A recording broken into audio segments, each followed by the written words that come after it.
সলাতের আলোচনায় আমরা প্রারম্ভের আলোচনা পেশ করব। সলাত আদায় করতেই হবে। তারপরের আলোচনা হবে যারা সলাত আদায় করে না তারা কেমন। তারপরের সংক্ষিপ্ত কথা হবে যারা সলাত আদায় করে কিন্তু রাসূল সাল্লাল্লাহু আলাইহি সাল্লামের পদ্ধতিতে করে না তারা কেমন। তারপর অল্প সময় কথা হবে কিভাবে সলাত আদায় করতে হবে। সম্মানিত দ্বীনী ভাই বোন, ইবাদতের জগতে ভিন্ন ধরনের ব্যতিক্রম বিরল ইবাদত হলো সলাত। সলাত এমন একটি ইবাদত যার উপরে নির্ভর করে অন্যান্য ইবাদত। সলাত যদি কবুল হয় তাহলে বাকি ইবাদত কবুল হবে, আর সলাত যদি কবুল না হয় তাহলে বাকি ইবাদত বাতিল বলে গণ্য হবে, আর কোনো ইবাদত কবুল হবে না। হ্যাঁ, এ কথাই ঠিক যে ইবাদতের জগতে সবচেয়ে দামি ইবাদত হলো সিয়াম, রোজা, যার বিনিময় জান্নাত। কিন্তু সলাত যদি কবুল না হয় তাহলে বিচারের মাঠে সিয়াম বাতিল বলে গণ্য হবে। এ কথাই ঠিক যে হজ একটি বড় ইবাদত। হজ যদি কবুল হয়ে যায় তাহলে লোকটা হয়ে যায় সেই দিনের মতো যেদিন তার মা তাকে জন্ম দিয়েছে, নিষ্পাপ হয়ে যায়। এরপরেও যদি তার সলাত না থাকে বা কবুল না হয় তাহলে তার হজ বাতিল বলে গণ্য হবে। ইবাদতের জগতে সবচেয়ে শক্তিশালী, ক্ষমতাধর, পাওয়ারফুল ইবাদত হলো দান। দান সবচেয়ে শক্তিশালী ইবাদত। দান মানুষের অসুখ বিসুখ দূর করতে পারে। দান মানুষের বিপদ আপদ দূর করতে পারে। দান কবরের শাস্তি বন্ধ করতে পারে। দান মরা মানুষের পাপকে মিটিয়ে দিতে পারে। দান আল্লাহর রাগকে মিটিয়ে দিতে পারে।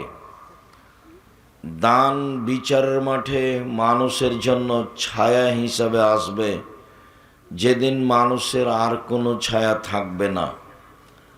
ইবাদতের জগতে সবচেয়ে ভিন্ন ধরনের শক্তিশালী ইবাদত হলো দান, ও একটা থেকে আরেকটা ঘটাতে পারে যা অন্য কোনো ইবাদত পারে না।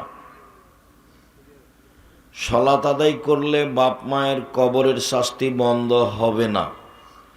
সিয়াম পালন করলে বাপ মায়ের দাদা দাদির কবরের শাস্তি বন্ধ হবে না। হজ করলে বাপ মায়ের দাদা দাদির কবরের শাস্তি বন্ধ হবে না। তাসবিহ তাহলিল জিকির আজকার করলে বাপ মায়ের কবরের শাস্তি বন্ধ হবে না। কিন্তু দান এমন একটা ইবাদত, আপনি আপনার বাপ মায়ের নামে করলে তাদের কবরের শাস্তি বন্ধ হয়ে যাবে, এ কথা মুহাম্মদ সাল্লাল্লাহু আলাইহি সাল্লাম বলেন। ইবাদতের জগতে সবচেয়ে শক্তিশালী ইবাদত হলো দান। একটা থেকে আরেকটা ঘটাতে পারে। এর পরেও যদি সলাত না থাকে তাহলে দানের ইবাদত বাতিল বলে গণ্য হবে, অন্তত আপনার জন্য। সলাত এমন একটি ইবাদত যা মানুষের সাথে আপোষ করে না। হজ বড় ইবাদত, তবুও মানুষের সাথে আপোষ করে। কিভাবে? আচ্ছা যাক, এবছর হজ করব না, সামনে বছর করব, করেন। এই যে আপোষ হলো। রমজান মাসের সিয়াম, রমজান মাস, আজকে শরীরটা কেমন কেমন লাগছে, আচ্ছা থাক আজকে ছেড়ে দেন, আর একদিন করবেন পরে। এই যে আপনার সাথে আপোষ করলো, অথচ ফরজ ইবাদত। জাকাত আপনি দেন, 2 মাস আগেই দিয়ে দেন, 1 মাস পরে দেন, দিলেই হলো, কিন্তু আপনার সাথে আপোষ করে। সালাত এমন একটা ইবাদত যা মানুষের সাথে আপোষ করে না। অজু করে সালাত আদায় করতে হয়, তো পানি নেই, তো তায়াম্মুম করে করেন। কথা কেন? কথা ছাড়াই কোনো প্রয়োজন থাকলে কাজ করবেন দয়া করে। আমি একজন আলোচককে উপেক্ষা করে বক্তব্য দিতে চাইনি। আপনাদের ভালোবাসা আমার কাছে কম নয়। আমি আপনাদেরকে খুব কাছে থেকে ভালোবাসতে চাই। আমার জীবনে আমি কারো বদনাম, কারো গীবাত, কারো প্রতিশোধ নেওয়া প্রয়োজন মনে করি না। আমার জীবনে বড় ত্যাগ, আমি মানুষের নামে বদনাম করব না ইনশাআল্লাহ, যে কোনো মূল্যে। আমাকে গালি দিয়ে ভরে ফেলে দিলেও আমি তার উত্তর দিই না। আমি মানুষের প্রতিশোধ নিব না, যা হবে হবে। প্রতিশোধ নিয়ে আর বদনাম গীবাত করে আমি বাঁচতে রাজি নই।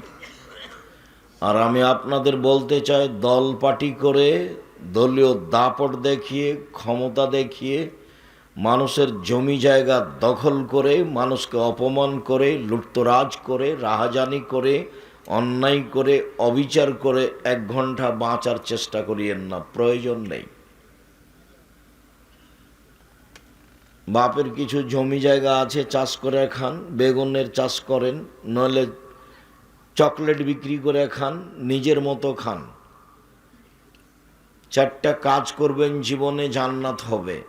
1 5 ওয়াক্ত সালাত, 2 হালাল রুজি, 3 কোরআন তেলাওয়াত, 4 আড্ডা পিটা হারাম চিরদিনের জন্য। আড্ডা পিটা 2 ভাবে। একটা হলো মোবাইল নিয়ে ল্যাংটা মেয়ে দেখা ঘন্টার ঘন্টা, তার নাম আড্ডা পিটা। আর একটা হলো যে দোকানে ঘন্টার ঘন্টা বসে থাকা ল্যাংটা বেটি ছেলে নাচছে, আর আপনি বলছেন ভোটের খবর বলো, ও কি, এ কি করছে। শয়তানি কথা, নোংরামি কথা, বেহায়াই কথা, লজ্জাহীন কথা, বদনাম গীবাত দিন রাত আর একজনের করছেন। এগুলো থেকে বেঁচে থাকেন, জান্নাত হবে ইনশাল্লাহ।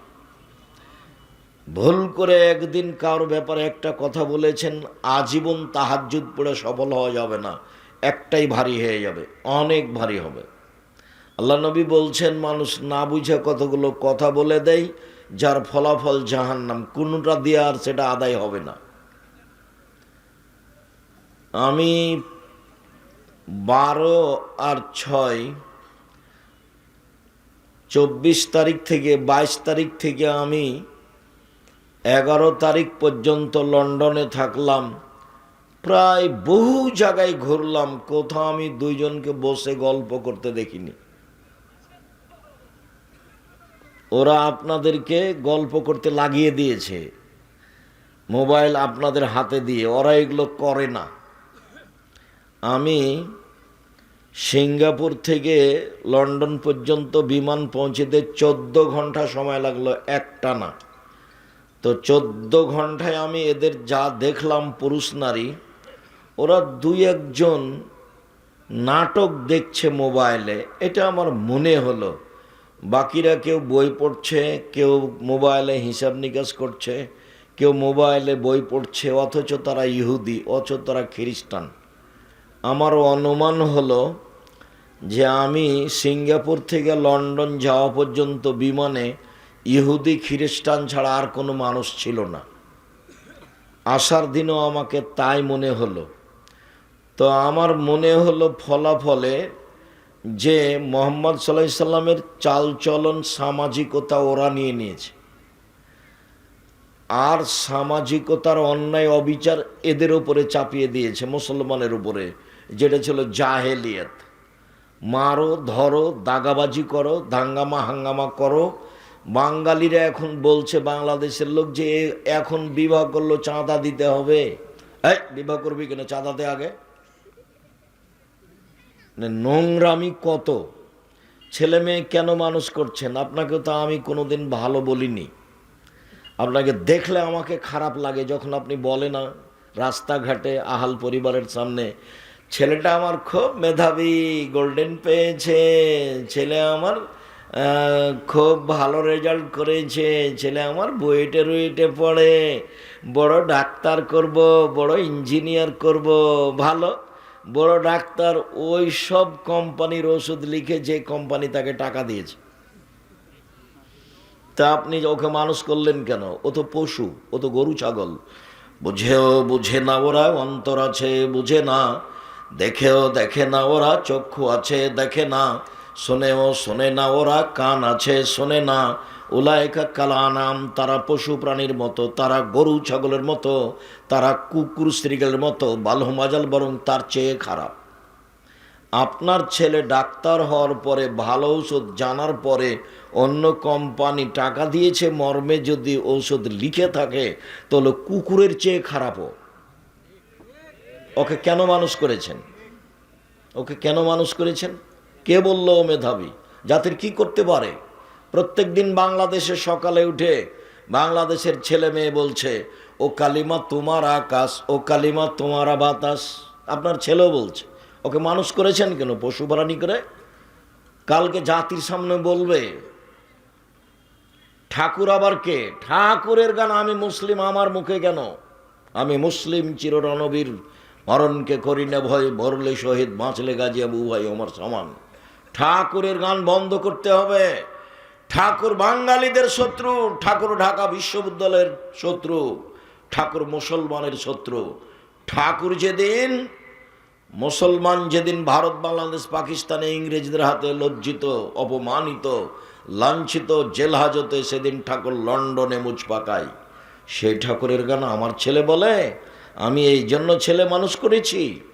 আমার ছেলে ঠাকুরের গান বন্ধ করবে, এদেশের চাঁদাবাজির, লুটতরাজ, অরাজকতা, অন্যায়, অবিচার, রাহাজানি বন্ধ করবে। সেই জন্য আমি ছেলে মানুষ করেছি। তার নাম মেধা ভালো। কি দেখাতে চান আপনি? দিনরাত বলেন স্বামী স্ত্রী, মানুষের সামনে গল্প করেন, এর সামনে গল্প করেন, ওর সামনে গল্প করেন, মেয়ে আমার মাস্টার ডিগ্রি পাস, মেয়ে আমার বড় ডাক্তার, মেয়েরা আমার অমুক জায়গাতে পড়ে, ঢাকা বিশ্ববিদ্যালয় পড়ে, অমুক। কি বলতে চান আপনি? কি দেখান? আমি আপনাকে আপনার ছেলে মেয়েকে পশু প্রাণী প্রমাণ করতে না পারলে সালাম দিয়ে নেমে চলে যাব।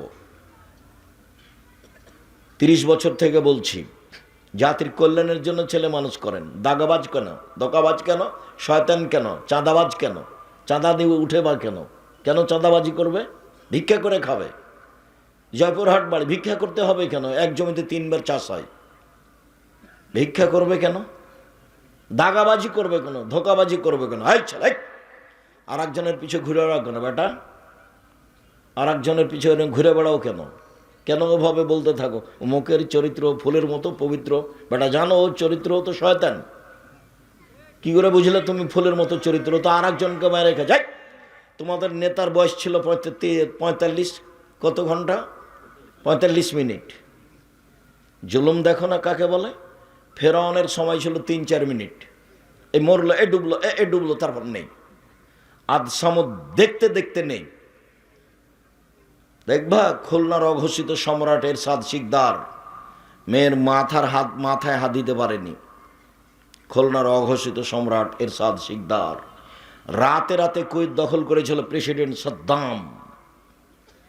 এমনি নিরুপায় দেশ থেকে চলে যেতে হয়েছে, কোনো পথ ঘাট থাকেনি।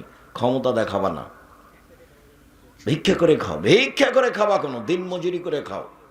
দিন মজুরি করে খাওয়া কোনো? চকলেট বিক্রি করে খাও। আমি চকলেট বিক্রি করে খেতে বলিনি। আমি যখন বলেছি চকলেট বিক্রি করে খাও, তখন বলেছি যে লোন নিয়ে ব্যবসা করো না, কম পয়সা দিয়ে ব্যবসা করো,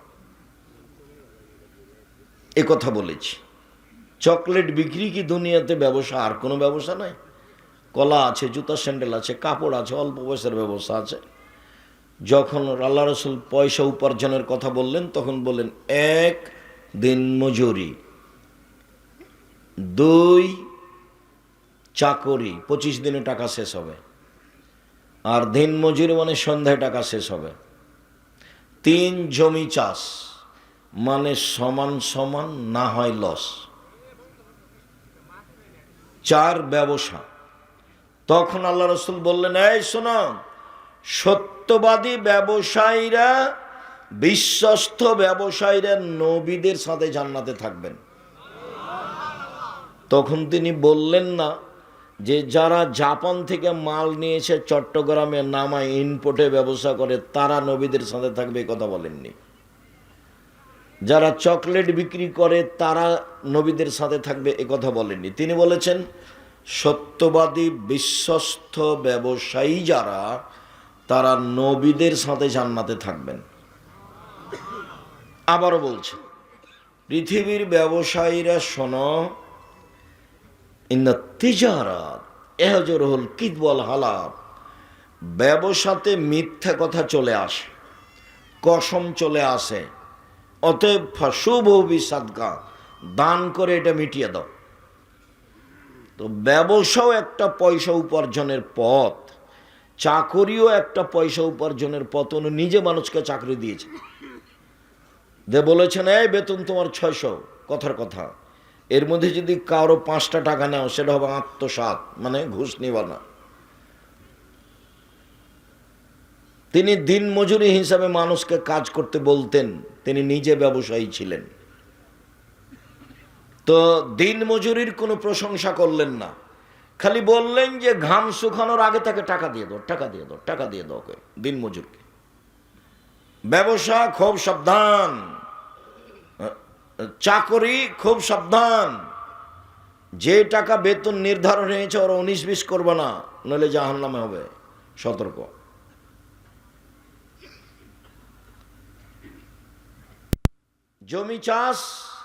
জমি চাষ করো কেন? ওতে অন্তর শক্ত হয়ে যায়। এসব জিনিস কঠিন জিনিস, গরু ছাগলের পিছনে থাকতে হয়, ভীরু হয়ে যায়। নিন্দা করছে ব্যবসা। এই সত্যবাদী ব্যবসায়ীরা শোনো, বিচারের মাঠে নবীদের সাথে থাকতে বাবা, ইব্রাহিমের সাথে থাকার সুযোগ হবে সত্যবাদী। আমি বলিনি এই কথা মোহাম্মদ সাল্লাল্লাহু আলাইহি সাল্লাম বলেছেন। অথচ উপার্জনের পথ 4টে: 1 দিন মজুরি, 2 চাকরি, 3 জমি চাষ, 4 ব্যবসা। ব্যবসা করে খান, দাগাবাজি করেন কেন? চাঁদাবাজি করেন কেন? আপনার ছেলে চাঁদাবাজি করে কেন?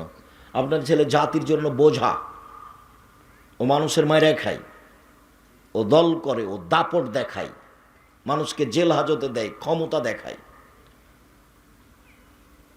ওটা করে কেন আপনার ছেলে? ওকে এই জন্য মানুষ করেছেন, ও কি পড়েছে ছাই, পশু প্রাণীর মতো দুনিয়াতে মানুষের প্রতি সাথে অন্যায় করে বেড়াই। বলছিলাম সম্মানিত দিনী ভাই বোন, দান শক্তিশালী ইবাদত। এর পরেও যদি সলাৎ কবুল না হয় তাহলে তার দান বাতিল বলে গণ্য হবে। ইবাদতের জগতে ভিন্ন ধরনের বিরল ইবাদত সলাৎ। অজু করে সলাৎ আদায় করতে হয়, পানি নেই, তায়াম্মুম করে করতে হবে, মাটি নেই, অজু তায়াম্মুম ছাড়াই সলাৎ আদায় করতে হবে। কেবলার দিকে মুখ করে সলাৎ আদায় করতে হয়, কেবলা বোঝা যায় না, এমনিতেই পড়তে হবে। দাঁড়িয়ে সলাৎ আদায় করতে হয়, দাঁড়িয়ে থাকা যায় না, বসে থেকে করতে হবে, বসে থাকা যায় না, শুয়ে থেকে করতে হবে। পরিষ্কার কাপড় পরে সলাৎ আদায় করতে হয়, পরিষ্কার নেই, যেই কাপড়ে পেশাব পায়খানা লেগে আছে সেই কাপড় পরেই সলাৎ আদায় করতে হবে। পরিষ্কার অপরিষ্কার কোনো কাপড়ই নাই, উলঙ্গ হয়ে আছেন পুরুষ নারী, কাপড় ছাড়াই আছে, নামাজের টাইম হয়ে গেছে, এই সময়তেই তাকে নামাজ পড়তে হবে, পড়তেই হবে। পৃথিবীর এক ভিন্ন ধরনের ব্যতিক্রম ইবাদত, মানুষের সাথে আপোষ করে না, মানুষের রোগ ব্যাধি বুঝে না। মানুষ পানিতে আছে না, আকাশে আছে না, গাড়িতে উঠে আছে, শিকল ধরে আছে, ঠেল মানে না, দাঁড়িয়ে আছে, সলাতের টাইম হয়ে গেছে, এইভাবেই পড়তে হবে। পৃথিবীর ব্যতিক্রম ইবাদত সলাত। সম্মানিত দিনী ভাই বোন, অলসতা করে সলাৎ ছেড়ে দিলে ইমাম আহমদ বিন হাম্বল রাহিমাহুল্লাহ বলেছেন ওকে জবে করতে হবে, মেরে ফেলে দিতে হবে, হত্যা করতে হবে। ইমাম আবু হানিফা রাহিমাহুল্লাহ বলেছেন ওকে জেলখানায় বন্দি করে পিটিয়ে সলাত আদায় করাতে হবে। বর্তমানে আরবি বিদ্বানগণ বলছেন যে স্বামী সলাত আদায় করে, স্ত্রী করে না, স্ত্রী করে স্বামী করে না, তাহলে বিভাগ কেটে গেছে। চেয়ারম্যান মেম্বার লাগে না, খাতা কলম লাগে না, কাজই লাগে না, এমনিতেই গেছে। তারা আরও বলছে যে অবস্থায় মারা গেলে তার জানাজা হবে না। তারা আরও বলছে যে মারা গেলে তার জানাজা তো হবে না, হবেই না, তার কাফন দাফন মুসলমানের কবরস্থানে হবে না, ওকে হিন্দুদের শ্মশান ঘাটে ফেলে দিতে হবে। তারা এইভাবেই কলম ধরেছে। ইবাদতের জগতে ব্যতিক্রম ইবাদত সলাত। মহান আল্লাহ বলেন ফাকিমুস সালাত ওয়া আতুজ যাকাতা, তোমরা সালাত আদায় করো, যাকাত প্রদান করো, আদেশ। মহান আল্লাহ বলেন ফাসল্লি লিরাব্বিক ওয়ানহার, মুহাম্মদ সাল্লাল্লাহু আলাইহি সাল্লাম আপনি সালাত আদায় করুন, কুরবানি করুন। মুহাম্মদ সাল্লাল্লাহু আলাইহি সাল্লাম আপনি সালাত আদায় করুন, কুরবানি করুন, আদেশ। আব্দুল্লাহ ইবনে উমর বলেন রাসূল সাল্লাল্লাহু আলাইহি সাল্লাম বলেছেন ইসলামের ভিত্তি হলো 5টা, যার উপরে ইসলাম নির্ভর করে, একজন মানুষের ঈমান নির্ভর করে। 1, আমি সাক্ষ্য দিচ্ছি বলে যে আল্লাহ ছাড়া কোনো মাবুদ নেই, মানে শিরক করা হবে না, মানে জন্ম দিবস, মৃত্যু দিবস, মা দিবস, বাপ দিবস, পায়খানা দিবস কোনোটাই গ্রহণ করা হবে না, সব বাতিল। আমি সাক্ষ্য দিচ্ছি আল্লাহ ছাড়া কোনো মাবুদ নেই, মানে শিরক বাতিল, চিরদিনের জন্য শিরক বিদায় নিয়েছে, কোনো জায়গাতে শিরক করা হবে না, সব বাতিল। আমি সাক্ষ্য দিচ্ছি আল্লাহ ছাড়া কোনো মাবুদ নেই। 2, আমি সাক্ষ্য দিচ্ছি মোহাম্মদ আল্লাহর রাসূল, মানে বিদাত চিরদিনের জন্য বন্ধ, বিদাত করা যাবে না। যেটুকু ইবাদত করবেন সেটুকু আগে প্রমাণ হতে হবে রাসূল করেছেন কিনা। যদি না হয় বিদাত করেন, খুব ইবাদত করলেন, রাসূলের জন্মদিবস এমন পালন করা করলেন, ট্রাকে উঠে সিগারেট মুখে দিয়ে দাড়ি চেঁচে, যদি প্রমাণ করতে না পারেন তো চাঁপাই নবমজের ভাষাতে আমও গেল, ছালাও গেল, কাঁদতে কাঁদতে চোখও গেল। বিদাত করলে রাসূলকে অপমান করা হয়, শিরক করলে আল্লাহকে অপমান করা হয়। বিদাত করলে ইবাদত কবুল হয় না, শিরক করলে ইবাদত বাতিল হয়। 2টা পাপের নিজস্ব ক্ষমতা আছে। আমি সাক্ষ্য দিচ্ছি আল্লাহ ছাড়া কোনো মাবুদ নাই, মানে আমি শিরক করব না। আমি সাক্ষ্য দিচ্ছি মোহাম্মদ আল্লাহর রাসূল, মানে আমি বিদাত করব না। যাহাই করিব তাহাই রাসূলের পদ্ধতিতে করিব। 1, 2, ও একামি সলাত আদায় করতে হবে। 3, ও ইতাই যাকাত দিতে হবে। 4, অসবে রমজান মাসের সিয়াম পালন করতে হবে। 5, আল হজ মানিস্তাতা ইলাইহি সাবিলা, সম্ভব হলে হজ করতে হবে। 5টা ফরজ বিধান, তার 2 নম্বর হচ্ছে সলাত, আর 1 নম্বর হচ্ছে সাক্ষী। সাক্ষী নেই যার, বিচার আচার নেই তার, সাক্ষী নেই যার, দাড়ি পাল্লা নেই তার, হিন্দুদের পাপ নেকি ওজন হবে না, কেন? তার সাক্ষী নেই, তার নেকি নেই। ইহুদিদের পাপ নেকি ওজন হবে না, কেন? তার সাক্ষী নেই, তার নেকি নেই। খ্রিস্টানের পাপ নেকি ওজন হবে না, কেন? তার সাক্ষী নেই। আমি সাক্ষ্য দিচ্ছি আল্লাহ ছাড়া কোনো মাবুদ নেই, আমি সাক্ষ্য দিচ্ছি মোহাম্মদ আল্লাহর রাসূল, এইটা না থাকার কারণে তাদের কোনো নেকি নেই, পাপ নেকি ওজন হবে না। শিয়াদের হবে না, কাদিয়ানীদের হবে না। যারা আকীদায় মার খেয়ে গেছে তাদের পাপ নেকি বিচারের মাঠে ওজন হবে না, ওরা গেছে। আর পাপ নেকি ওজন হওয়ার জন্য 2টা পাল্লা লাগে, নইলে ওজন হবে না। আপনাদের পাশে গাইবান্ধা আপনারা খুব ভালো বুঝেন। সকালবেলাতে বাং ঘাড়ে করে দিয়ে গেছে, তার দুইটা আছে ডালি দুই দিকে। তো এখন বিকেলবেলাতে বাচ্চা একটা ওর গেছে মাঠে, তো বাচ্চাটাকে নিয়ে আসবে, তখন কি করেছে, বাচ্চাটাকে একটা ডালিতে দিয়েছে আর একটা ডালিতে মাটি চাপালছে, দিয়ে কাঁধে করে নিয়ে আসছে, নাহলে সমতা থাকবে না। যে বোঝা যায় কোথায়? তো মানে পাপ নেকি যে ওজন হবে, আল্লাহ বলছেন তোর তো নেকি নাই, তো ওজন হবে কি দিয়ে? তো ওটা বাতিল। আল্লাহকে জাহান নামে দিবে কিভাবে? তখন আল্লাহ বলছেন ফাইউ খাজবিন নওয়াসি বলা দাম, তার মুখের সামনে দেখবেন পা ধরে তাকে জাহান নামে নিক্ষেপ করা হবে ওজন। ফালা নকুমিল্লাহুম ইয়াউমাল কিয়ামাতি ওয়াজনা, ওদের আমি পাপ নেকি ওজন করব না। শুনুন, সালাত ফরজ বিধান, যে কোনো মূল্যে মানতে হবে, মানতেই হবে। কেউ যদি জেনে শুনে সালাত আদায় না করে, এতক্ষণ বলছিলাম সালাত আদায় করতেই হবে। কেউ যদি জেনে শুনে সালাত আদায় না করে, তার ব্যাপারে রাসূল সাল্লাল্লাহু আলাইহি ওয়াসাল্লাম বলেন বেনাল আবদে ওয়া বেনাল কুরফে তারকুস সালাহ। মুসলমান এবং কাফের মধ্যে পার্থক্য হচ্ছে সালাত ছেড়ে দেওয়া। যে সালাত আদায় করে সে মুসলমান, যে করে না সে কাফের। রাসূল সাল্লাল্লাহু আলাইহি ওয়াসাল্লাম বলেন মান তারাকা সালাতা মুতাআম্মিদান ফাকাদ কাফারা, কেউ যদি ইচ্ছাকৃত সালাত ছেড়ে দেয় তাহলে কাফের হয়ে গেল। আসহাবু মুহাম্মাদিন সাল্লাল্লাহু আলাইহি সাল্লাম লা ইয়ারুনা তারকুহু কুফরুন গায়রা সালাহ, সাহাবীগণ সালাত ব্যতীত অন্য কোনো ফরজ বিধান ছেড়ে দিলে কাফের মনে করতেন না, মনে করতেন বড় পাপী। যাকাত ছেড়ে দিয়েছে, বড় পাপী, কখন দিবে? দিবে দিবে দেখ। হজ যায় না কেন? টাকা আছে যায় না কেন? জমি আছে, জায়গা আছে, জয়পুরের বাড়ি, অনেক শস্য আদি হয়, দেরি করছে কেন? তো পাপী, ও কাফের হয়নি। সাহাবীগণ যে কোনো বড় বিধান ছেড়ে দিলে কাফের মনে করতেন না। তবে সালাত ছেড়ে দিলে সাহাবীগণ তাকে কাফের মনে করতেন।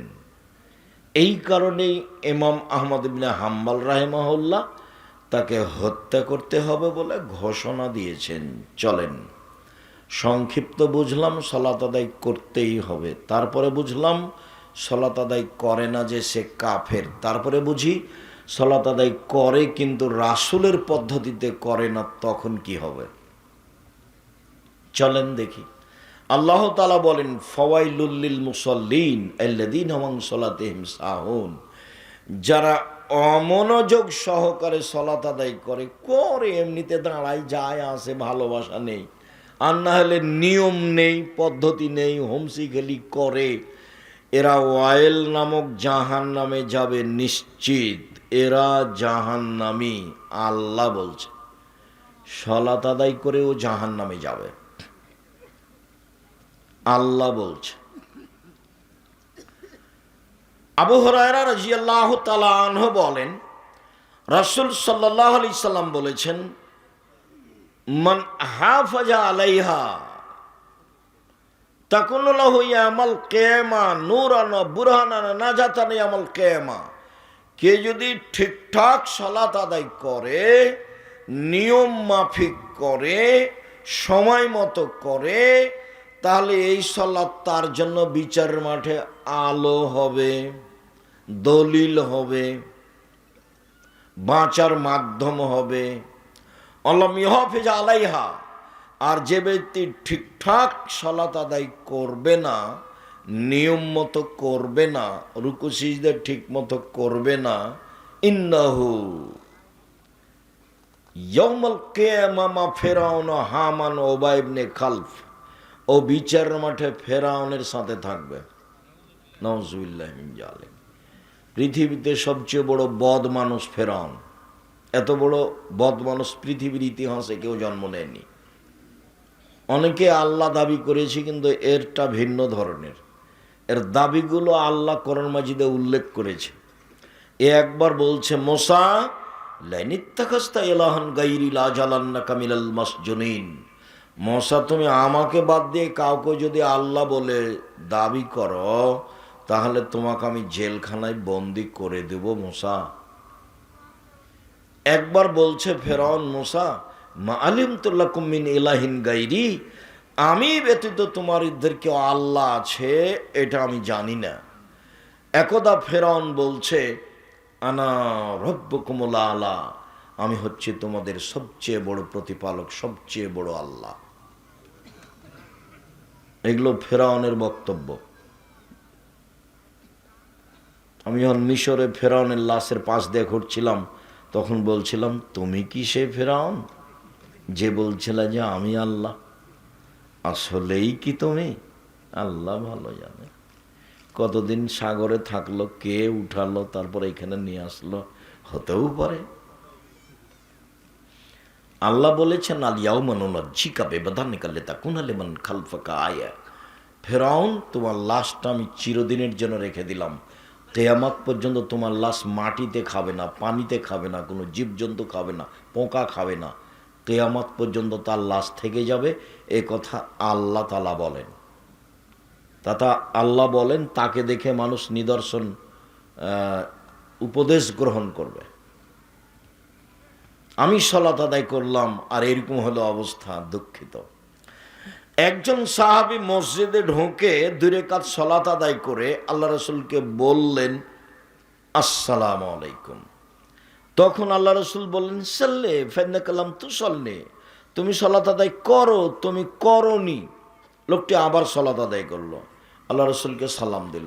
আল্লাহ রাসূল বললেন সাল্লে, তুমি সালাত আদায় করো, তুমি করনি। লোকটি আবার সালাত আদায় করলো, আল্লাহ রসুলকে সালাম দিল। আল্লাহ রসুল বললেন তুমি সালাত আদায় করো, তুমি করনি। তখন লোকটি বলছে আল্লিমনি কাইফা উসাল্লি, এর চেয়ে ভালো করে সালাত আদায় করতে পারবো না, কিভাবে করতে হবে বলে দেন। আর রুকু সিজদায় ভুল ছিল। তো রাসূল, হাদিস বুখারী মুসলিম, রাসূল সাল্লাল্লাহু আলাইহি সাল্লাম তাকে যদি বলতেন হ্যাঁ তুমি সালাত আদায় করেছো তবে খুব একটা ভালো হয়নি, তাহলে না হয় একটা হতো। একইবারই যে না করে দিলেন, বলছেন তুমি সালাত আদায় করো, তুমি করনি। 3বার সববারই না করলেন। একবার যদি একটু বলতেন যে খুব একটা ভালো হয়নি, একটু ভালো করে করো না, এরকম বললেন না, সব না। হুযায়ফা রাদিয়াল্লাহু তাআলা আনহু একটা লোককে সালাত আদায় করতে দেখলেন, তার রুকু সিজদা ঠিক ছিল না। তো সালাম ফিরার পরে বলছে এই শোনো, তোমার সালাত হয়নি, তুমি যদি এখন মারা যাও তাহলে ইসলামের নিয়ম নীতির উপরে তোমার মরণ হবে না, রাসূলের পদ্ধতির উপরে তোমার মরণ হবে না, মানে তুমি জাহান্নামে গেছো। একদিন আল্লাহ রাসূল বলছেন আসওয়াউ সারিক, সবচেয়ে বদ চোর, সবচেয়ে খারাপ চোর। গরু চুরিও চোর, তবে সবচেয়ে খারাপ চোর নয়, হাত কাটা যাবে। টাকা চুরিও চোর, তবে সবচেয়ে খারাপ চোর নয়, হাত কাটা যাবে। সবচেয়ে খারাপ চোর হলো মাইয়াসরিকু মিন সালাতিহি, যে সালাত চুরি করে। তো সাহাবীগণ বলছেন কাইফা ইয়াসরিকু মিন সালাতিহি, মানুষ আবার সালাত চুরি করতে পারে? আল্লাহ রাসূল, সালাত কিভাবে চুরি করতে পারে, এইটা কেমন হলো? তখন আল্লাহ রাসূল বললেন মাল্লাম ইতুম রুকুআহু ওয়ালা সুজুদাহা, যে ব্যক্তি রুকু সিজদা ঠিক মতো আদায় করলো না সেই হলো সালাত চোর। তাহলে সব গিয়ে দাঁড়াচ্ছে সালাতের উপরে। সম্মানিত দিনী ভাই বোন, সালাত এমন একটি ইবাদত যার উপরে নির্ভর করে অন্যান্য ইবাদত। আবু হুরায়রা রাদিয়াল্লাহু তাআলা আনহু বলেন রাসূল সাল্লাল্লাহু আলাইহি সাল্লাম বলেছেন আউয়ালু ইসাল ইয়াউমাল কিয়ামা, আউয়ালু বিআবদ ইসাল আবদ ইয়াউমাল কিয়ামা সালাত। বিচারের মাঠে মানুষকে প্রথমে জিজ্ঞাসা করা হবে সালাত সম্পর্কে। ফাইন সালাহাত সালাহুল্লাহু সাইরা আমালিহি, যদি তার সালাত টিকে যায় সব ইবাদত টিকে যাবে, যদি সালাত না টিকে ফাইন ফাসাদাত ফাসাদাল্লাহু সাইরা আমালিহি, তাহলে সব আমল বাতিল বলে গণ্য হবে। হজ, যাকাত, দান খায়রাত, সিয়াম, তাসবিহ তাহলিল, কোরআন তেলাওয়াত সব বাতিল। আনাস রাদিয়াল্লাহু তাআলা আনহু বলেন, রাসূল সাল্লাল্লাহু আলাইহি সাল্লাম বলেছেন, as-salatu thalasatu aflasin, সালাত তিন ভাগে বিভক্ত। আত-তুহুরু সুলুসুন, রুকু ওযু হলো তিন ভাগের এক ভাগ। আর রুকু সুলুসুন, রুকু হলো তিন ভাগের এক ভাগ। আর সুজুদ সুলুসুন, সিজদা হলো তিন ভাগের এক ভাগ। ফামান আদ্দাহা বিহাক্কিহা, যে ব্যক্তি এইগুলো সব ঠিকঠাক করে আদায় করলো, ওযু রুকু সিজদা, তাহলে কবিলাত সলাতহু, তার সলাত কবুল করা হবে। কবিলা সায়রা আলাইহি, সব আমল কবুল করা হবে। ওয়াইন রুদ্দাত আলাইহি সলাতহু, যদি সলাত তার উপরে প্রত্যাখ্যান করা হয়, যা তোমার সলাত হয়নি, রুদ্দা আলাইহি সায়রা আলাইহি, তাহলে সব আমল বাতিল বলে গণ্য হবে। এ কথা মুহাম্মদ সাল্লাল্লাহু আলাইহি সাল্লাম বলেন। ধীরস্থির রজু ও ধীরস্থির রুকু, ধীরস্থির সিজদা, বাস। সুন্দর অজু, তাড়াহুড়া করে অজু করবেন না, সুন্দর অজু। আল্লাহ রাসূল একদা বলছেন, শোনো আমি কি বলে দেব তোমাদের একটা কাজের কথা, যাতে পাপ মিটে যায়, মান বেড়ে যায়। একটা আমলের কথা বলবো যাতে পাপ মিটে যায়, মান বেড়ে যায়। হ্যাঁ, খুব তো ভালো কথা, বলেন বলেন, কি সেটা? পাপ মিটে যাবে, মান বেড়ে যাবে। তখন আল্লাহ রাসূল বলছেন, শোনো, এক, সুন্দর করে ওযু করলে পাপ মিটে যাবে, মান বেড়ে যাবে। দুই, পায়ে হেঁটে মসজিদে গেলে পাপ মিটে যাবে, মান বেড়ে যাবে। তিন, সলাতের পরে সলাতের অপেক্ষা করলে, এক সলাত আদায় করেছি আবার কখন যাব মসজিদে, তার অপেক্ষায় থাকলে পাপ মিটে যাবে, মান বেড়ে যাবে। একদা আল্লাহ তাআলা আমাদের নবীকে বলছেন, মুহাম্মদ হাল তাদরি ফিমা ইয়াকতাসিমুল মালাউল আলা, মুহাম্মদ আপনি বলতে পারেন ওপরে কি নিয়ে হইচই হচ্ছে? আমাদের নবীকে আল্লাহ তাআলা মুহাম্মদ বলে ডাকতেন, জিবরাইল আমাদের নবীকে মুহাম্মদ বলে ডাকতেন, আর সাহাবীগণ আমাদের নবীকে বলতেন আল্লাহ রাসূল বলেছেন। আল্লাহ রাসূল আপনি এটা করবেন, আল্লাহ রাসূল দিয়েছেন, আল্লাহ রাসূল গেছেন, আল্লাহ রাসূল খেয়েছেন। সাহাবীগণ বলতেন আল্লাহ রাসূল দিয়েছেন, আল্লাহ রাসূল করেছেন। আর মুহাম্মদ বলতে, আল্লাহ বলতেন মুহাম্মদ, জিবরাইল বলতেন মুহাম্মদ। আর ভারত, বাংলাদেশ, পাকিস্তানের ওলামায়ে কেরাম, ফজলায়ে জামেরা বলছে হুজুরে পাক সাল্লাল্লাহু আলাইহি সাল্লাম, হুজুরে পাক। নামটাই বিদাতি। সবার মহাস্থানের পাশে বাড়ি, সবাই বা এরকম, বা আরো যত মহাস্থান আছে বাংলাদেশে,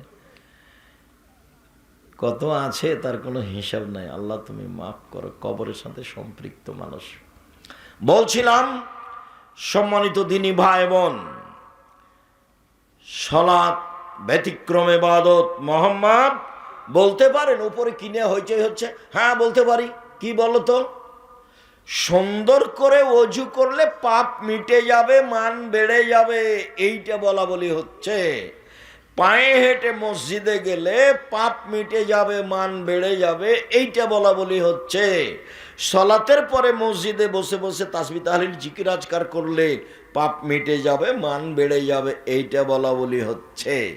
তারপরে আল্লাহ রাসূল বলছেন, এখন ফাইন ফালা আশা বেখাইরিন ও মাতা বেখাইরিন, এই লোক যদি মরে যায়, মরে যাওয়া ভালো।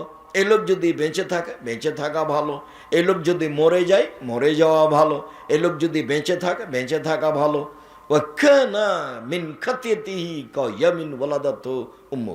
তারপরে লোকটা ওই দিনের মতো হয়ে যায় যেদিন তার মা তাকে জন্ম দিয়েছেন, নিষ্পাপ হয়ে যায়। কি আমল? এক, সুন্দর করে ওযু। দুই, পায়ে হেঁটে মসজিদ। তিন, সালাতের পরে জিকির। সালাম দিয়ে লাফ দিয়ে উঠলেন কেন? জুমার দিনে সবার পরে গেছে, দিয়ে সবার আগে আসার জন্য হুড়াহুড়ি করছে। শরম হয় না? সলাত ফাজলামি করো সলাতের সাথে। উমর রাদিয়াল্লাহু তাআলা বেঁচে থাকলে তোমাকে ওরে ঘর ধরে বসিয়ে দিত, আর শতকরা ৯৫ জন ৯৮ জন বক্তার আজীবন জেল হতো, কেউ বাইরে থাকতো না। বক্তৃতা একটা পেশার মধ্যে চলে এসেছে। শেষে চলে আসলাম। রাসূল সাল্লাল্লাহু আলাইহি ওয়াসাল্লাম বলেন, সাল্লু কামা রাআইতুমুনি উসাল্লি। সময় কত?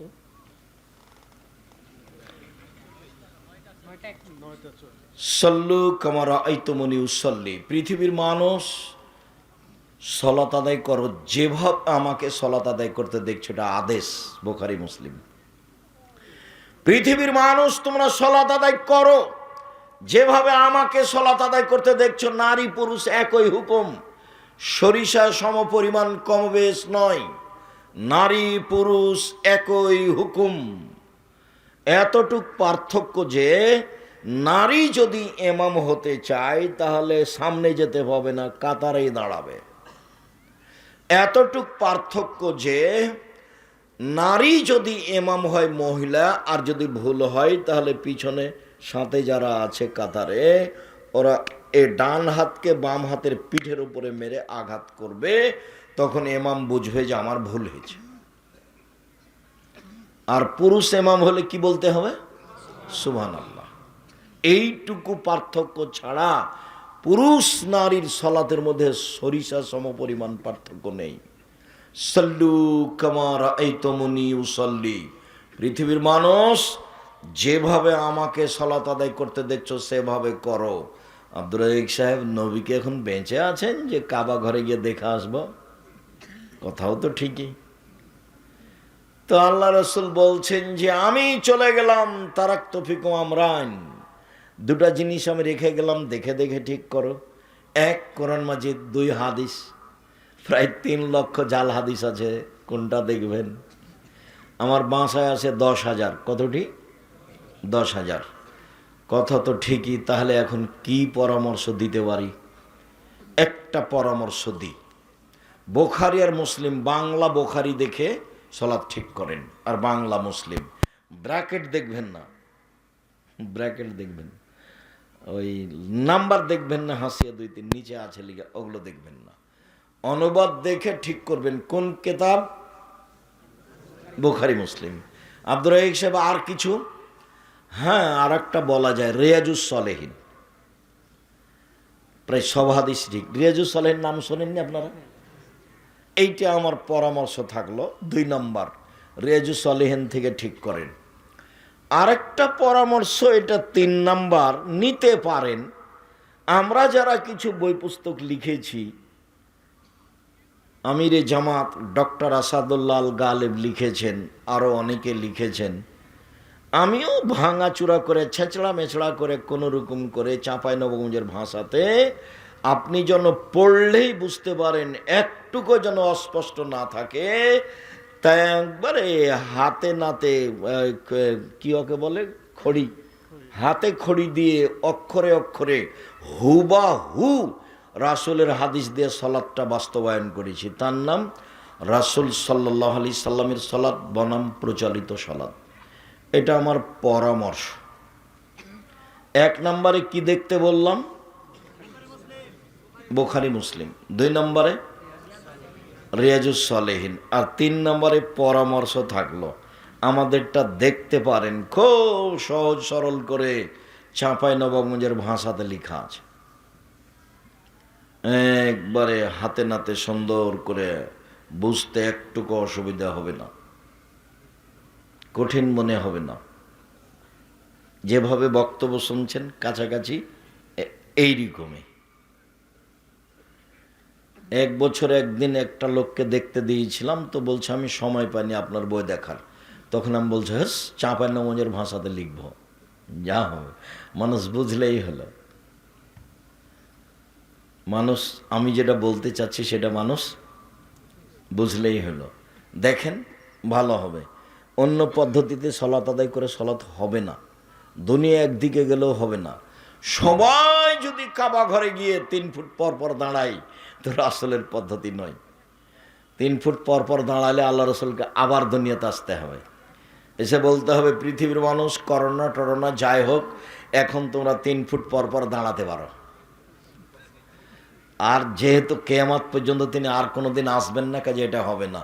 আল্লাহু আকবার, সালাতে দাঁড়ানোর সময় এরকম করবেন না, আল্লাহু আকবার, এটা বাতিল। আল্লাহু আকবার, এটা করবেন না, এটাও বাতিল। আল্লাহ আকবার, এটা করবেন না, এটাও বাতিল। কি করতে হবে? কাঁধ সামনাসামনি, আল্লাহ আকবার। আর একটু, অনেক হাদিস, কানের লতি সামনাসামনি, একটু উঁচু করেন 2-3 ইঞ্চি, আল্লাহ আকবার। তাহলে বাতিল হলো আল্লাহ আকবার, বাতিল হলো আল্লাহ আকবার, বাতিল হলো আল্লাহ আকবার। এটা একটা চলবে না, সব কাঁধ সামনাসামনি, কাঁধের লতি সামনাসামনি। কত হাদিস নিবেন? আল্লাহ আকবার বলার পূর্বে পেশাব পায়খানার কাজ থাকলে সেরে আসবেন, সুন্দর করে ওযু নেবেন। পেশাব পায়খানায় বসার সময়তে বলবেন বিসমিল্লাহ আল্লাহুম্মা ইন্নী আউযু বিকা মিনাল খুবুসি ওয়াল খাবায়েস। তাহলে শয়তান লজ্জায় স্থান দেখতেও পাবে না, ক্ষতি করা তো বহু দূরের কথা।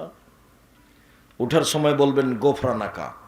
পাকা টয়লেটে ঢোকার সময় বলবেন না, ঢোকে কোনো তাসবিহ তাহলিল জিকির আজকার করতে পারেন, কোনো সমস্যা নেই।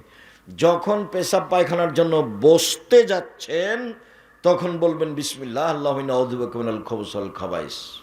উঠে গেছেন পানি খরচ করে, এখন তাসবিহ করেন, বিসমিল্লাহ বলে ওযু করেন, কোনো সমস্যা নেই। টয়লেটে ঢুকলে এগুলো করা যাবে না, এগুলো কথা নয়। কখন করা যাবে না? যখন দোয়া পড়ে বসেছেন তখন থেকে দোয়া পড়ে উঠা পর্যন্ত করা যাবে না তাসবিহ তাহলিল জিকির আজকার। বোঝা যায় না কথা মনে হয়? জি।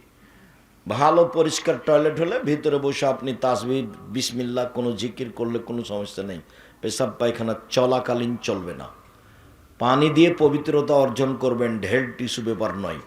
পানি নয় তখন ঢেল টিস্যু পেপার, সেটা ভিন্ন কথা। ঢেল টিস্যু পেপার নিয়ে 40 কদম হাঁটবেন না, এটা নোংরামি। আর পায়ের উপরে পা উঠাবেন না, এটা বেহায়াই। খক খক করে কাশবেন না, এটা আর একটা বেহায়াই। অতই যদি পবিত্র হওয়া লাগে আপনাকে, তো আপনার বউ কেন একদিনও হয় না? শুধু একাই জান্নাতে যেতে চান? আপনার বউ ঢেল নিয়ে 40 কদম হাঁটুক, পায়ের উপরে পা উঠাক, তখন আর একজন বলবে ও আব্দুর রাহিক সাহেব এটা যে দেখতে কেমন কেমন লাগবে। তা আপনি যখন ঢেল নিয়ে হাঁটেন তখন মহিলার চোখে যদি পড়ে তো তাকেও কেমন কেমন লাগে। এই জন্য এই নোংরামি শরীয়তে বাতিল, এসব বেহাই বাতিল। আল্লাহ আকবার। ডান হাতের কবজি বাম হাতের কবজির ওপরে সহি হাদিস, বাহুর উপরে বাহু সহি হাদিস, বুকের উপরে রাখবেন 5টা সহি হাদিস, নাভির নিচে রাখেন 3টা জয়ীফ হাদিস। এরপরে সানা পড়েন, গুরুত্বপূর্ণ সানাটা পড়বেন আল্লাহুম্মা বাঈদ বাইনি ওয়া বাইনা খাতায়ায়া কামা বা'আদতা বাইনাল মাশরিকি ওয়াল মাগরিব আল্লাহুম্মা নাক্কিনি মিনাল খাতায়া কামা ইয়ানক্কা আস-সাবুল আবিজু মিনাদ দানাস আল্লাহুম্মা আগসিল খাতায়ায়া বিল মাই ওয়াস সালজি ওয়াল বারাদ। হে আল্লাহ, তুমি আমার পাপকে আমার থেকে দূরে করে দাও, পূর্ব থেকে পশ্চিম যত দূরে। আল্লাহ, তুমি আমার পাপকে ধুয়ে দাও যেভাবে সাদা কাপড়কে ময়লা থেকে ধুয়ে পরিষ্কার করা হয়। আল্লাহ, তুমি আমার পাপকে বরফ তুষার স্বচ্ছ পানি দিয়ে ধুয়ে পরিষ্কার করে দাও। আউযু বিল্লাহি মিনাশ শাইতানির রাজিম। মারদুদ বিতাড়িত শয়তান থেকে বাঁচতে চাচ্ছি। বিসমিল্লাহির রহমানির রহিম। পরম দাতা দয়ালুর নামে আরম্ভ করলাম। আলহামদুলিল্লাহি রাব্বিল আলামিন। বিশ্বজগতের প্রতিপালকের প্রশংসা। আর রহমানির রহিম, তিনি হচ্ছেন পরম দাতা দয়ালু। মালিক ইয়াউমিদ্দিন, তিনি হচ্ছেন বিচার দিনের মালিক। ইয়াকা না'বুদু, একমাত্র তোমার ইবাদত করি। ও ইয়াকা নাস্তাইন, একমাত্র তোমার সাহায্য, তোমার কাছে সাহায্য চাই। তুমি আমার একটা কথা শোনো। অনেক প্রশংসা করলাম তোমার, তুমি আমার একটা কথা শোনো। ইহদিনাস সিরাতাল মুস্তাকিম, তুমি আমাকে সোজা পথ দেখাও। সিরাতাল্লাযিনা আনআমতা আলাইহিম, ওদের পথ দেখাবা যাদের ভালোবেসেছো, যাত্রার পথ দেখাবা না। ওদের পথ দেখাবা যাদের ভালোবেসেছো। গায়রিল মাগযুবি আলাইহিম ওয়ালাদ-দাল্লিন, যারা অভিশপ্ত ওদের পথ দেখাবে না, যারা ভ্রান্ত ওদের পথ দেখাবে না। লম্বা সময় ধরে যে দোয়া করলাম আমিন, সেটা কবুল করো। একটা সূরাতে আছে আমিন, আর কোথাও নেই। খুব ব্যাপক অর্থপূর্ণ দোয়া হলো সূরা ফাতিহা। এই জন্য ইমাম বুখারী বলছেন সূরা ফাতিহা একাই থাকলেও পড়তে হবে, মুক্তাদি হলেও পড়তে হবে, ইমাম হলো পড়তে হবে, সরব হলো পড়তে হবে, নীরব হলো পড়তে হবে, সালাত আদায় করলে পড়তেই হবে। এটা ব্যতিক্রম দোয়া। আর আল্লাহর কাছে কিছু চাইলে প্রশংসা করা লাগে। আল্লাহ ওরকম হুট করে কথা সহ্য করেন না। মানুষের কাছে যদি আপনি 10,000 টাকা নিতে চান তো আসসালামু আলাইকুম ভাইজান, আপনি খুব ভালো মানুষ, সবাইকে টাকা দেন, আমিও খুব বেকায়দায় পড়েছি, আমাকে ফিরিয়ে দিয়েন না, 10,000 টাকা দেন, আমার ছেলের হাতটা ভেঙে গেছে। তো এখন ভাববে তুই এখন সকালবেলায় চলে এসেছিস রে, কি আর করি, আচ্ছা বিকালে আয়, যা বিকালে আয়, মানে খেপে যাবে না। আর যদি গিয়ে বলেন আমার ছেলের হাত ভেঙে গেছে, 10,000 টাকা দেন, কে তুই রে, তোর জন্য টাকা বানায় নাকি, টাক চালাচ্ছে, এরকম হবে। মানে প্রশংসা হলে নরম হয়। তা আল্লাহ সবচেয়ে প্রশংসা প্রিয়, খালি প্রশংসা করেন, খুশি, আলহামদুলিল্লাহ খুব খুশি, সুবহানাল্লাহ খুব খুশি, আলহামদুলিল্লাহ খুব খুশি, একবারে খুশিতে আপনি যা চাইবেন তাই দিয়ে দিবে। বলছে ফাতেমা হাতে ব্যথা, চাকি টানতে আটা করা যায় না, ফাতেমা তাসবিহ কর, তাসবিহ করো, সুবহানাল্লাহ আলহামদুলিল্লাহ আল্লাহু আকবার করো। আরে কাজ একটা আর বলছেন আর একটা, বুঝতে পারেননি ভাইজান? দাবি বাপের কাছে একটা, আর বাপ বলছে আর একটা, হলো এটা, হ্যাঁ তাসবিহ করো, সব হয়ে যাবে। মূসা বললেন যে আল্লাহ বলছেন এ মূসা ফেরাউনের কাছে যেতে হবে, আমার মুখে সমস্যা, আমি ভালো করে কথা বলতে পারি না, আমি যেতে পারবো না। তো বলছে এই দোয়া পড়ো, রব্বি ইশরাহ লি সাদরি ওয়াইসির লি আমরি ওয়াহলুল উকদাতাম মিন লিসানি ইয়াফকাহু কাওলি, ঠিক করে দিচ্ছি, তবু আমি যেতে পারবো না। ফেরাউনের পক্ষ থেকে আমার উপর একটা অভিযোগ আছে, আমি এক থাপ্পড়ে মানুষ মেরেছি, ও আমাকে মেরে দিবে, বলে সেটা আমি দেখবো, হ্যাঁ আমি তোমার সাথে আছি, সেটা আমি দেখবো। তো বলছে আমার একাই যেতে সাহস হয় না, আমার ভাইকে সাথে দিতে হবে। তো দিয়েছে, গেছে, গিয়ে প্রথমেই স্বাধীনতা, এই জন্য আব্দুল্লাহর বক্তব্যে দেখবেন আগে স্বাধীনতা লাগবে, ন্যায় পরায়ণ হতে হবে, সত্যবাদী হতে হবে, নেতা হলে দেখানোর বক্তব্য স্বাধীনতা। গিয়েই বলছেন বনী ইসরাইলকে ছেড়ে দেন, ওকে গোলাম হিসেবে রেখেছেন কেন? তখন ফেরা বলছে কে রে তুই রে, তোকে আমি আমার বাসায় বহুদিন শিশুকালে লালন পালন করিনি, এক, দুই তুমি বহু বছর আমার মাঝে থাকনি, তিন তুমি যা করেছো তা করেছো, তুমি তো এক থাপ্পড়ে মানুষ মেরেছ, তুমি বড় অকৃতজ্ঞ। তখন মূসা বলছেন জি আমি এক থাপ্পড়ে মানুষ মেরেছি, তখন আমি ভুল পথে ছিলাম, আপনার ভয়ে আমি দেশ ছেড়েছি, আমার প্রতিপালক আমার প্রতি দয়া করেছেন, আমাকে জ্ঞানে গুণে পূর্ণ করেছেন, আমাকে নবী করেছেন, তুমি আমার প্রতি অনুগ্রহ করেছো, বাল্যকালে লালন পালন করেছো, লালন পালন করে তুমি খোটা দিয়েছো, তুমি বড় অকৃতজ্ঞ স্বৈরাচার সীমা লঙ্ঘন করেছ। মুখের উপরে বললেন মূসা। তখনই ফেরাউন গরম হয়ে গেল, একটার পর একটা পদক্ষেপ নিল, মুখের উপরে বললেন স্বাধীনতা লাগবে, নেতা হবেন মিথ্যা কথা বলে ওটা হবে? আর একজনের অধীনে থেকে নেতা হওয়া যায়? মূসা আলাইহিস সালামকে আল্লাহ মূসা বানাবেন, সেই জন্য ওই মিশরের সবচেয়ে বড় মানুষের, ধনী মানুষের বাড়িতে রেখেছেন। কার বাড়িতে? ফেরাউনের বাড়িতে। স্বাধীন চেতা মানুষ, লোক ফেরত দেন, বনী ইসরাইলকে ছেড়ে দেন। প্রথম কথা, তুই কে? মূসা নও তুমি? তুমি আমার বাড়িতে শিশুকালে ছিলে না? তোমাকে আমি লালন পালন করে এলো খোটা, এটা একটু পরে মূসা আলাইহিস সালাম বলবেন এই তুমি আমাকে খোটা দিয়েছ, তুমি আমার প্রতি অনুগ্রহ করে খোটা দিয়েছ। বিসমিল্লাহির রহমানির রহিম, পরম দাত ও দয়ালু আরম্ভ করছি। কুল হুয়াল্লাহু আহাদ, হে নবী আপনি বলুন আল্লাহ এক, আল্লাহু সামাদ, তিনি নিরপেক্ষ মুখাপেক্ষীহীন, লাম ইয়ালিদ, তিনি কাউকে জন্ম দেননি, ওয়া লাম ইয়াকুল লাহু কুফুয়ান আহাদ, তার সমকক্ষ কেউ নেই। আল্লাহু আকবার। ওই পর্যন্ত হাত উঠিয়ে আপনি রুকুতে যাবেন। রুকুতে যাওয়ার পূর্বে কয়েকটা কথা, হাত দুটি রডের মতো সোজা থাকবে, আঙ্গুলগুলো খোলা খোলা থাকবে, হাঁটু চেপে ধরে থাকবেন, মাথা উঁচুও হবে না নিচুও হবে না, একবারে সোজা হয়ে থাকবে পিঠের লম্বা হাতটা, হাত রডের মতো সোজা হয়ে থাকবে, হাত, মাথা উঁচুও হবে না নিচুও হবে না। বলেন সুবহান কুদ্দুসুন রব্বুল মালাইকাতুর রূহ যতবার পারেন। বলেন সুবহান রাব্বিয়াল আযীম যতবার পড়েন। বলেন সুবহানাজিল জাবরুত ওয়াল মালাকুত ওয়াল কিবরিয়া ওয়াল আজমাত যতবার পড়েন। বলেন সুবহানাকা আল্লাহুম্মা রাব্বানা ওয়া বিহামদিকা আল্লাহুম্মা গফিরলি যতবার পড়েন। 10 বার একটাও ঠিক নয়। যা পারেন পারেন, এ না হলে একবার করে চলে যান, যে যত পারে। এক সাহাবী বলছেন আল্লাহ রাসূল রুকুতে ছিলেন সূরা বাকারা পড়ার সমান। নেন তাহলে রাসূল সাল্লাল্লাহু আলাইহি ওয়াসাল্লাম কত লম্বা সময় রুকুতে ছিলেন। এবার উঠেন সামি আল্লাহু লিমান হামিদা, ওই পর্যন্ত হাত উঠিয়ে হাতটা একবারে সোজা ছেড়ে দিবেন, একবারে আর বুকে মাপবেন না, সোজা ছেড়ে দিয়ে বলবেন সামি আল্লাহু লিমান হামিদা রব্বানা লাকাল হামদ হামদান কাসিরান তাইয়িবান মুবারাকান ফি। আল্লাহ ওই লোকের প্রশংসা শুনলো যে তার প্রশংসা করলো, খুব তার প্রশংসা, মঙ্গলময় তার প্রশংসা, বরকতময় তার প্রশংসা, মিলা সামাতে আকাশ পরিমাণ প্রশংসা, মিলা লার্জ জমিন পরিমাণ প্রশংসা, মিলা মা বাইনাহুমা আকাশ জমিনের মধ্যে যে ফাঁকা রয়েছে সেই পরিমাণ প্রশংসা, মিলা মা শাইতা মিন শাইইন বাদো, কত যে তুমি চাও, যত চাও তত তোমার প্রশংসা, কত আর বলি। আরও অনেক দোয়া আছে, দাঁড়িয়ে দাঁড়িয়ে বলবেন। তারপরে সিজদায় যাওয়ার পূর্বে আপনার সাথে জরুরি কয়েকটি কথা। রাসূল সাল্লাল্লাহু আলাইহি সাল্লাম বলেন আমাকে 7 হাড়ের উপরে সিজদা করতে বলা হয়েছে। নাক কপাল এক, কোনটা আগে কোনটা পিছে এটা কথা নয়, মাটিতে লেগে থাকবে দুটাই। নাক কপাল এক, 2 হাত 3, 2 হাঁটু 5, 2 পায়ের বৃদ্ধাঙ্গুল 7, এই যে 7। সিজদায় গিয়ে 5 উল্কাবেন না, নাহলে হয়ে যাবে 6, সাবধান। তারপরে বললেন আমাকে চুল জড়িয়ে নিতে নিষেধ করা হয়েছে আর কাপড় জড়িয়ে নিতে নিষেধ করা হয়েছে। সলাত সময় কাপড় খুলে দিবেন হাত, আর প্যান্ট উপরের দিকে জড়াবেন, নিচের দিকে হারাম, কাবিরা গুনাহ। 3 শ্রেণীর মানুষের সাথে আল্লাহ কথাই বলবেন না, যা তাহাজ্জুদ তুলে রাখো, কথাই নাই।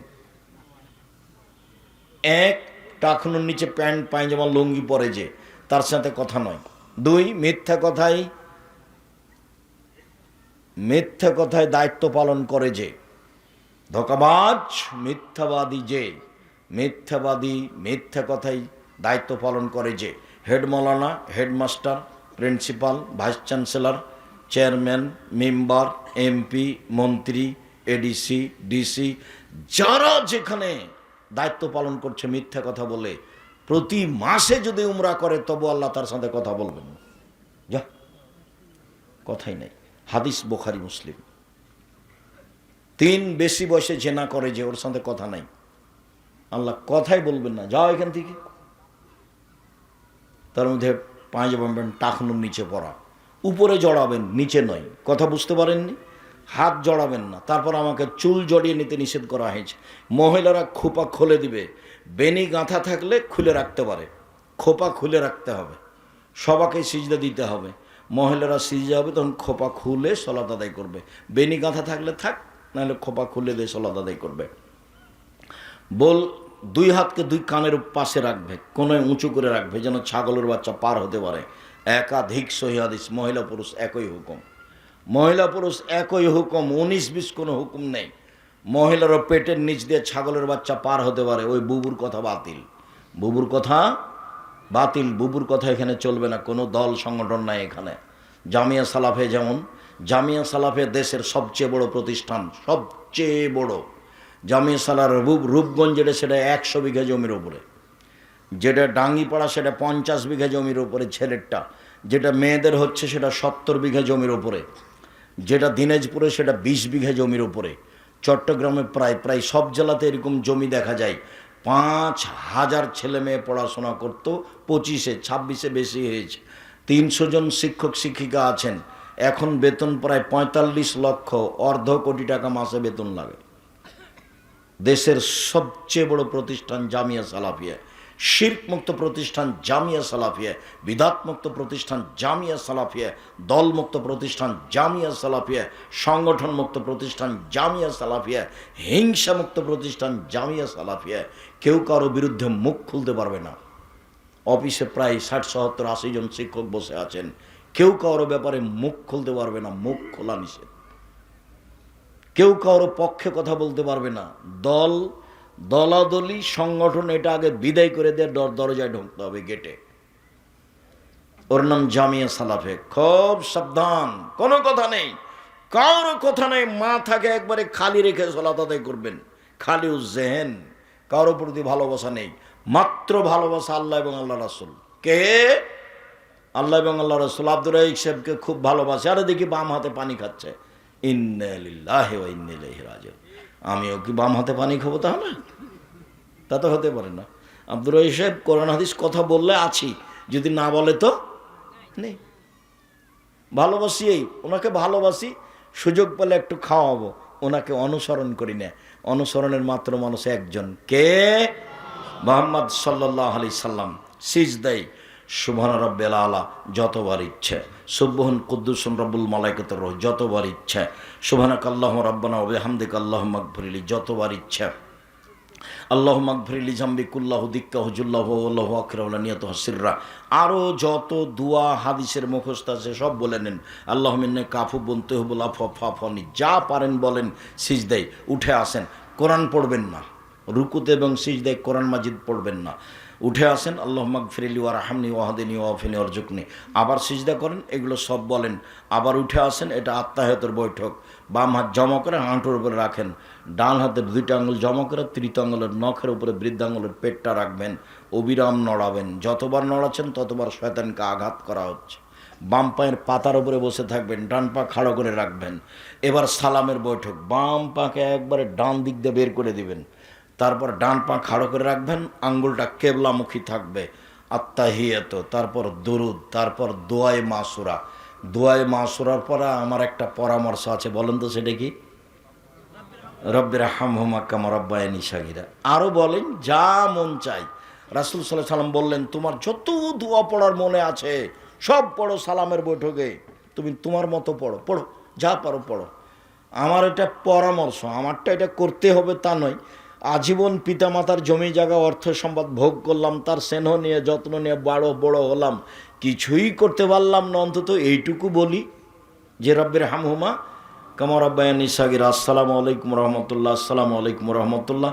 এরপরে যা হবে জিকির। সম্মানিত দিনী ভাই বোন, মনে কিছু নিয়েন না, আমি একজনকে উপেক্ষা করে কথা বলছি, আমিও কষ্ট পাচ্ছি। তারপরেও প্রোগ্রাম এভাবেই সাজানো হয়েছে যা আমার জানা ছিল না। আর অ্যাক্সিডেন্ট হয়েছে এটাই ঠিক, অ্যাক্সিডেন্টে আমরা ভালো নিরাপদে ছিলাম, আমাদের কোনো কিছুই সমস্যা হয়নি। গাড়ি বড় ধরনের ক্ষতিগ্রস্ত হয়েছে। আল্লাহ আমাদের যারা মারা গেছে তুমি তাদের কবরের শাস্তি মাফ করো, আমরা যারা অসুস্থ তুমি তাদের আরোগ্য দান করো, আমরা যারা বেঁচে আছি তুমি তাদেরকে তোমার রাসূলের পদ্ধতি অনুযায়ী চলার তৌফিক দান করো। ও আইনে রাসূল সাল্লাল্লাহু আলাইহি সাল্লাম দোয়া অধ্যায়, কোথাও দোয়া মুখস্থ করার জন্য যেতে হবে না, অনেক দিন আগে যেটা দিয়েছি সেটা ব্যবহার করেন। ওই যে রাসূল সাল্লাল্লাহু আলাইহি সাল্লামের সালাত যেটা বইটা এভাবে এরকম, যেটা আমি একবারে হাতে নাতে অক্ষর অক্ষর করে লিখেছি, সেটা সালাতুর রাসূল, এটা উপদেশ। আর আব্দুল্লাহর বইটা আছে কি না, আল্লাহর পথে যাত্রা, গেটে আপনারা দেখেন। আমি 2-4 মিনিট অপেক্ষা করতে পারি, সময়ের খবর বলতে পারছি না। আমি আমার পক্ষ থেকে কথা শেষ করলাম। সুবহানাকাল্লাহুম্মা ওয়া বিহামদিকা, সুবহানাকাল্লাহুম্মা ওয়া বিহামদিকা, আশহাদু আল্লা ইলাহা ইল্লা আনতা আস্তাগফিরুকা ওয়া আতুবু ইলাইক। আসসালামু আলাইকুম ওয়া রাহমাতুল্লাহ।